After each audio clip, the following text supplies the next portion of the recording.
조선일보 기사도 이런 것들을 쓸 수 있을까 할 정도로 이 기사가 상당히 재미있는데, 그 마이크로스트래지의 마이클 세일러 회장이 했던 얘기들을 언급을 많이 하고 있습니다. 지금 이제 그분이 했던 말은 비트코인 함금기가 10년간 지속될 것이다. 이렇게 비트코인 현물 ETF 출시 이후에 고성장 기관 채택 시기에 들어섰다.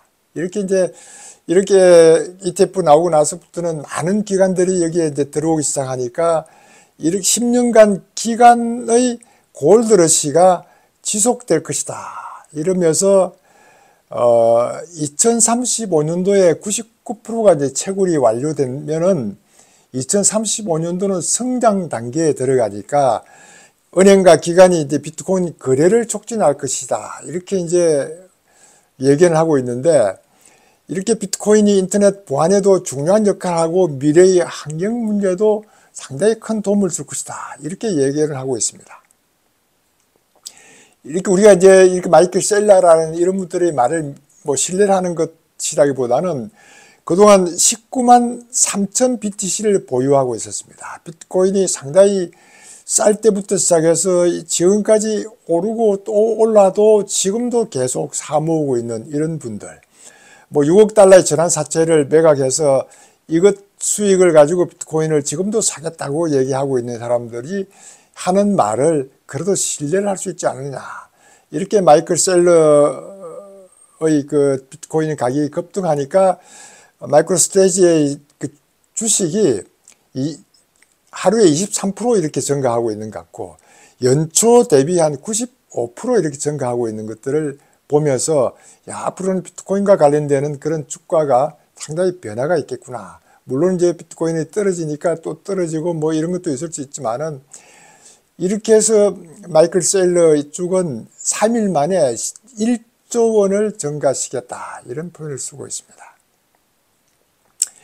그러다 보니까 옛날에 이제 이 양반이 올렸던 그 트위터가 상당히 재밌는 게,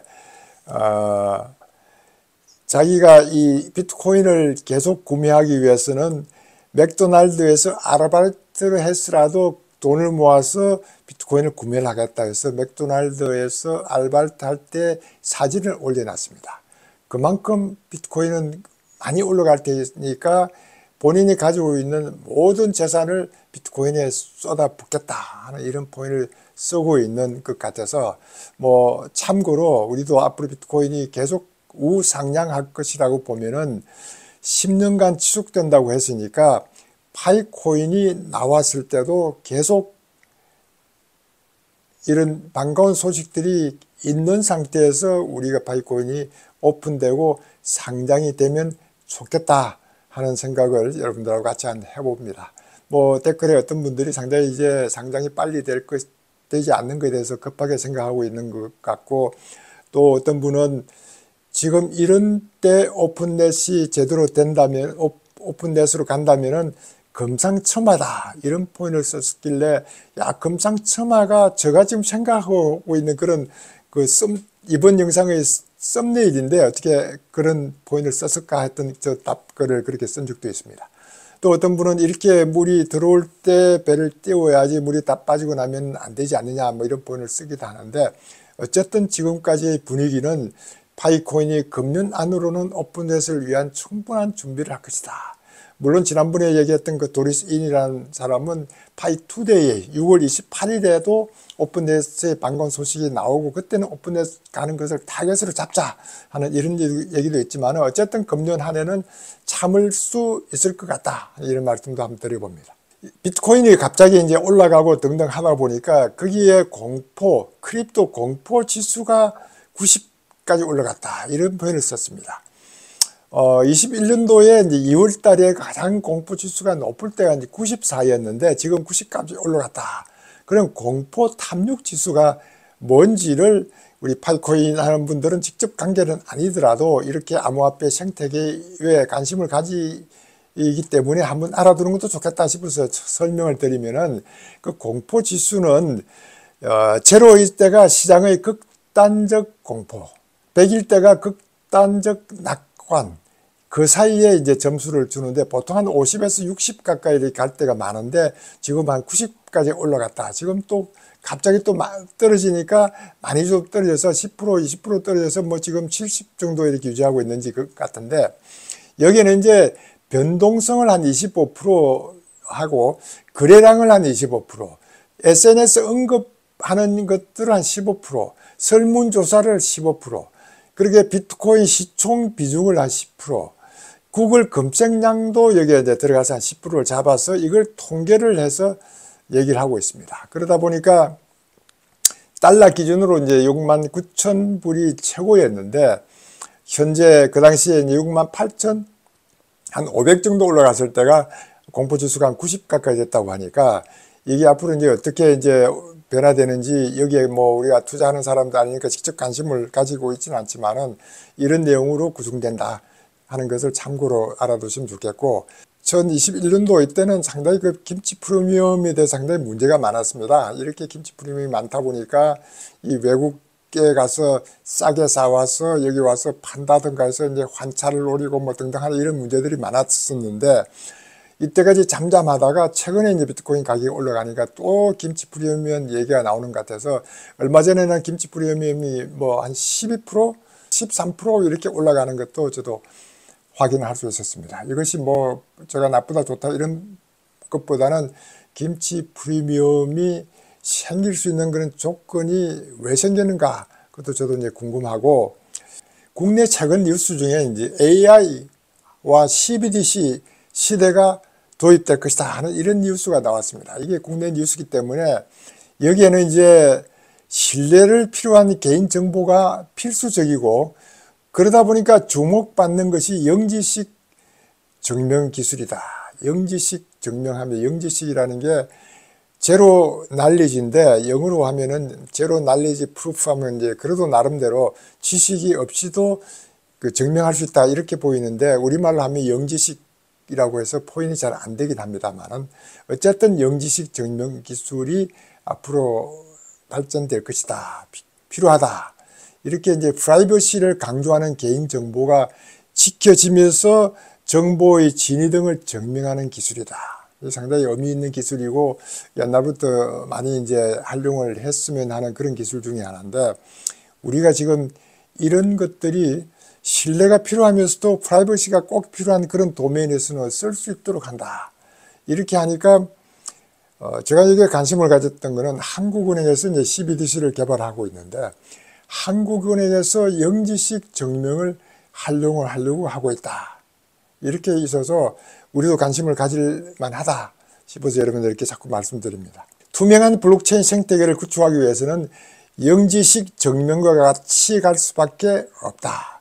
이런 포인트를 저도 충분히 이해가 가고, 편의점에 가서 이제 몇 세 이상이면 술을 살 수 있다든가 뭐 이렇게 했을 때 주민등록을 그냥 금방 보여주고 그분이 확인만 하면은 되지, 뭐 내가 이름이 누구라든가 주소가 어디라든가 뭐 생년월 일 이런 것들을 정확하게 이제 보여주지 않고 슬쩍만 보여줘도 되는, 증명이 되는 성인 증명을 하기 위한, 이 정도는 쉽게 가능한 것 같은, 이것이 이제 영지식 증명, 그쪽에서는 나에 대한 지식이 없더라도 증명을 할 수 있는 이와 같은 개념이라고 생각하면 됩니다.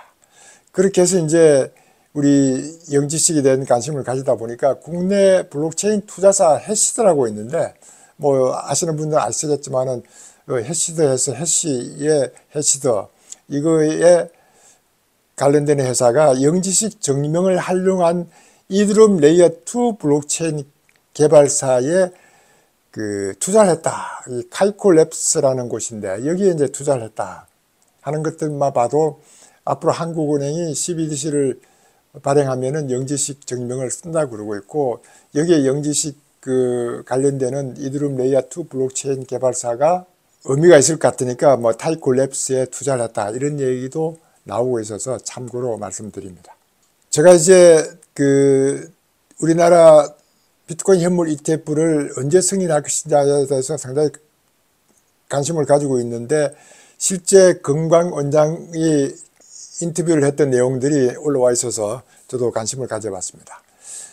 비트코인 현물 ETF는 올 하반기 좀 돼서 공론화할 것이다. 이런 표현을 쓰고 있습니다. 이게 이제 가상자산 7월 달에 제도권으로 들어온다.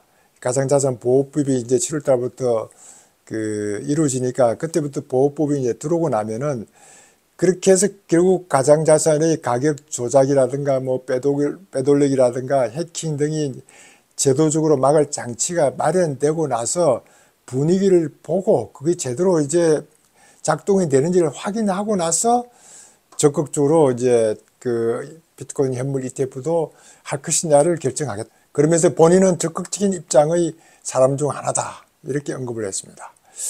5월 달에 SC 게리 겐슬러를 만나기로 되어 있는 걸로 저도 알고 있는데, 게리 겐슬러하고 만났을 때 이런 것들이 어떻게 이제 잘 정리가 돼서 오는 것도 의미가 있다. 저는 이렇게 보고 있습니다. 제가 지난번 영상에서 레딧, 소셜 네트워크에 크게 활동하고 있는 레딧이 IPO를 할 것이다. 그래서 저도 레딧에 가입해서 한 2년 가까이 됐으니까 작년 말까지 가입한 사람은 IPO에 참가 자격이 있다 해서 은근히 이제 참가했을 때를 생각하고 있었는데, 얼마 전에 이제 비탈릭 부테린이 X에다가 메시지를 올린 걸 보고 미국 3대 소셜미디어 플랫폼 레딧의 기업 공개는 미국 거주자들만 참여가 가능하다. 이런 포인트이 와서 상당히 실망을 했습니다. 이게 무슨 얘기냐. 그러면서 이제 레딧의 문제가 아니라 규제가 잘못되어 있기 때문에 그렇다. 슬프게도 잘 알고 있다. 이런 표현을 썼습니다. 그러면서 또 했던 말이 이런 점 때문에 우리가 암호화폐를 사용하는 것이다. 암호화폐는 글로벌 경제에 기여하고 있다. 이런 표현을 썼습니다. 이렇게 이제 규제를 받으니까 이 레딧이 미국에 있다고 해서 미국에 있는 거주자만 참여할 수 있도록 한다는 것은 상당히 글로벌 경제를 내세우고 있는 블록체인과 암호화폐 입장에서는 참 못마땅한 일들이니까 비탈릭 부테린도 점잖게 이와 같은 포인트를 쓰면서 암호화폐가 글로벌 경제인데 이와 같은 것들이 규제가 잘못됐다는 것이 본인도 잘 알지만은 좀 슬픈 일이다. 이런 표현을 쓰고 있었습니다. 정말 저도 기대했는데 아쉽게 됐다 하는 생각이 우선 듭니다. 일본의 이제 소니 산하에 있는 소니뱅크가 녹색 채권 토큰 정권 SGO를 발행해서 판매할 것이다. 이런 포인트를 썼습니다. 이렇게 이제 개인 투자자에게 판매하고 그 규모는 한 100만 달러 해서 뭐 크진 않는데 연 이자율을 한 5% 주겠다. 이렇게 얘기하고 있으면서 앞으로 STO와 NFT를 지속적으로 하겠다.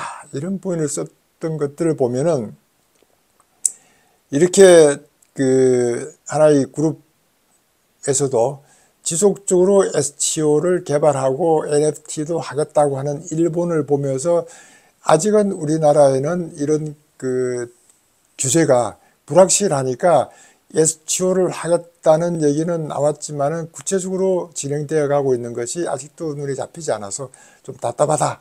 이런 생각을 아직도 가지고 있습니다. 이렇게 STO가 이렇게 가능하게 만들고 자산 토큰화가 가능하게 만들어지면은 엄청난 규모의 큰 자산은 기간이 아니면 참여가 불가능했던 것을 이걸 이제 쪼개기로 나누다 보니까 우리 개인들도 쉽게 접근이 가능하다 보니까 이렇게 접근성이 가능할수록 암호화폐와 관련돼서 많은 사람들이 관심을 가지게 되고 주식보다도 더 쉽게 거래가 가능하니까 이런 데에 관심을 가지게 되면은 이렇게 암호화폐와 블록체인의 저변 확대에 엄청난 큰 변화를 내세울 수가 있다.